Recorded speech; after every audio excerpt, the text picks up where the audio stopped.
గం గం గం గణాధిపతియే నమ. ఓం విశ్వకర్మ వీరబ్రహ్మణే నమ. మిత్రమా, మీకు ఒక యోగం చెప్తున్నా. ఏం యోగం అంటే ఓన్లీ మనకు కాపర్ మీద పని అయ్యేటట్టు.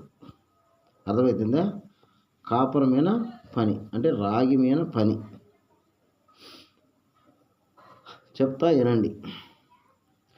నల్లేరు పసురు తీసుకోండి, ఒక అర్ధ లీటరు పసురు తీసుకొని పాదరసం ఒక 50 గ్రాములు తీసుకోండి.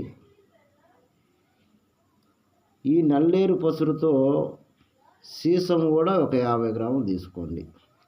అప్పుడు 50 గ్రాముల పాదరసము, 50 గ్రాముల సీసము, ఈ నల్లేరు పసురు ఒక అర్ధ లీటరు తీసుకొని ఈ రెండు కలిపి మనం ఏం చేయాలి, కలిపి ఒక బాండీలో వేయాలి. బాండీలో వేసి వండాల. వండితే నల్లేరు పసురు పోసి ఈ రెండు పాదరసము రసము రెండు చేర్చి వండిన తర్వాత దానికి అది అయిపోయిన ఒక పరువాయం నల్లేరు పసురు అయిపోయిన తర్వాత రెండో పరువాయం వచ్చేసి తిప్పతీగ పసురుతో మళ్ళీ వండాలి. వండితే రసము ఆ సీసము మొత్తం రెండు కలిసి అగ్నికి నిలబడతాయి. అగ్నికి నిలబడ్డ తర్వాత ఈ పాదరసాన్ని తీసుకొని అదే మళ్ళీ నల్లేరు పసురుతో వేసి వండిన మొత్తము భస్మం అయింది మిత్రమా. అర్థమవుతుందా?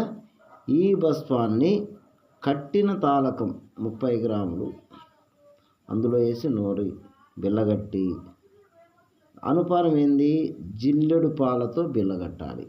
గుర్తుపెట్టుకోండి, జిల్లెడు పాలతో బిల్లగట్టి ఒక 3 బిళ్ళను బాగా ఎండించి ప్రమిదల్లో పెట్టి ఒక 3 సీలులు ఇవ్వండి. 3 సీలులు ఇచ్చిన తర్వాత 15 పిడకలు పుటమేయాలి. తెల్లగా భస్మం అయింది. ఈ భస్మాన్ని ఏం చేయాలి, దీన్ని ఆ భస్మానికి కోపురస కర్పూరము, సవీరము, ఇంగిలీకము దాన్ని సరితూకాలుగా కలుపుకొని బిల్లగట్టి ఎండించేసి మళ్ళీ ఆ పుటం వేసుకోవాలి. ఎన్ని పిడకలు, ఒక 8-9 పిడకలతో పుటం వేసుకోవాలి.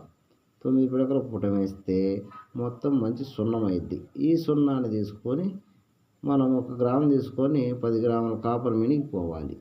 ఓకేనా? విశ్వకర్మ అవగాహన వీడియోస్ మిత్రమా. Thank you.